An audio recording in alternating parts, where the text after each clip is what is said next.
మల్లారెడ్డి మీదనైతే కేసుల మీద కేసులు పెడుతున్నారు. అరెస్ట్ చేస్తారా? తాజాగా చూస్తే భూ కబ్జా కేసు నమోదు చేసింది ఇక్కడ ప్రత్యేకించి పేట్ బషీర్బాద్ పోలీసులు. మల్లారెడ్డితో పాటు అల్లుడు రాజశేఖర రెడ్డి మీద 7 సెక్షన్ల కింద కేసులు నమోదు చేశారు. పేట్ బషీర్బాద్లో 32 గుంటల స్థలం కబ్జా చేశారని ఆరోపణ. సాఫ్ట్వేర్ ఇంజనీర్ సేటి శ్రీనివాసరెడ్డి ఫిర్యాదులో కేసు నమోదు చేశారు. తమ స్థలంలోని నిర్మాణాలను మల్లారెడ్డి కూల్చేశారంటూ అందులో ఫిర్యాదు చేసుకొచ్చారు. ఇక్కడ సమస్య ఏంటంటే మల్లారెడ్డిని అరెస్ట్ చేసి జైలుకు పంపిస్తే సింపతి తప్పించి ప్రయోజనం ఏం లేదు. పాయింట్ అసలు అతను చెప్తున్నది ఏది నిజం?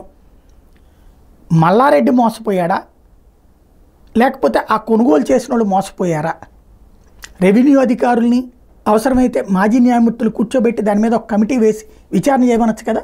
మల్లారెడ్డి మీద వచ్చిన కంప్లైంట్స్ అన్నీ తప్పు మల్లారెడ్డిది అయితే తీసుకెళ్లి జైల్లో వేసేయండి. లేదు అనుకుంటే కనుక ఇదేదో తేల్చండి. రాజకీయం ఎంతకాలం సాగదీస్తారు?